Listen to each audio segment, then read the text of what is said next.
Hi, welcome to my channel. My name is Brianna. I am a licensed early childhood educator and I have an in-home preschool mess. I make these videos to inspire and educate parents, fellow teachers, homeschool families, really anyone interested in early childhood education. Today's video that you are going to watch is a math lesson using a tens frame and some red and blue counters. I hope you enjoy. How many blue do you have? 1, 2, 3.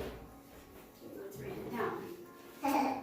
10 red, and you said 3 blue. And how many do you have total?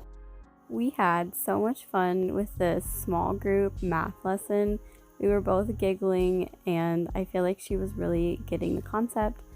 It was so encouraging. We have been introducing tens frames for the past couple weeks in small ways through our journals that we do every day. There'll be like the number and then a tens frame at the top.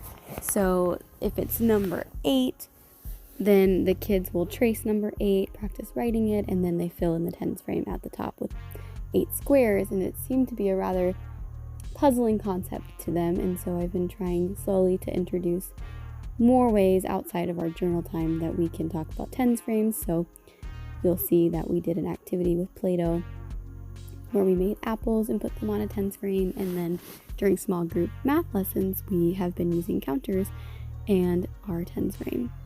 So we didn't just start with number 13. That was a clip from more towards the end of our lesson. We started very small, and I would just start by scaffolding and saying, can you show me what 7 looks like on your tens frame? And let her put 10 counters on her tens frame, and then with 1-to-1 correspondence, which is where your finger is touching the object as you are saying the correct number. So it would be pointing to the first one and saying 1, moving your finger to the second counter and saying 2, 3, and so forth. And so you can see her practicing that, and she definitely got that concept rather quickly. So then I thought, well, let's see if we can do some basic addition problems and start to gain even more of a deeper understanding of number sense. So I would say things like, can you put 3 blue counters on? And then she would do 3 and count them, and I'd say, okay, and now do 2 red.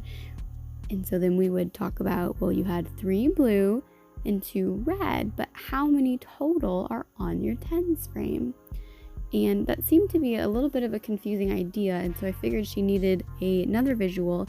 So I went ahead and I grabbed a blue marker and a red marker, and as she would count for me, I would write down the number in the same color on my whiteboard. And now this particular student I have is familiar with numbers 1 through 20. She can recognize, identify them rather easily. So me writing it down on the whiteboard, it is helpful for her because she can look at it and say number 10. For some students, they might not be at a place where they can recognize numbers in the written form, so then that may not have been a super helpful visual, but rather maybe just another reinforcement tool to say, oh, you have 10 counters, let me write 10. But for her, she did see it as a visual cue, so I would write down the numbers 3 blue, and I went ahead and I added in the little addition sign, and I made it look like an equation because I think exposure to equations and math ideas and concepts at a young age is just setting them up for success. Even if they don't fully grasp the idea, just to introduce it, I think is helpful.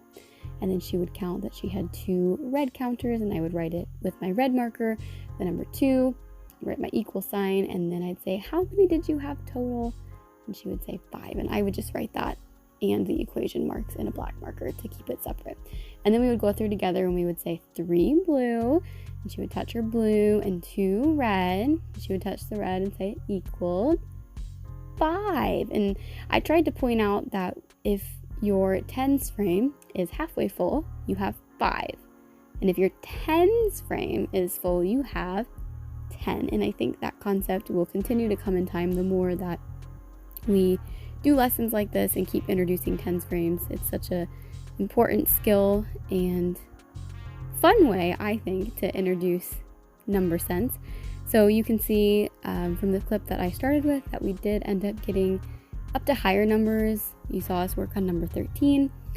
We also went ahead and we did 20, so she can see what 2 full tens frames looked like, and that equaled 20. So I think building up to 2 tens frames is not something you have to do right away when you introduce these things. Obviously follow the lead of the child. I felt like she was definitely ready for it and eager and having a lot of fun, so we went for it, but I would not have done this with every student. I think you really have to know where they're at because you don't want to overwhelm them. You want it to be fun. So like Maria Montessori would encourage, we always want to follow the lead of the child. Thanks so much for watching this math lesson. Comment below with your favorite tens frame activities and like and subscribe for future videos.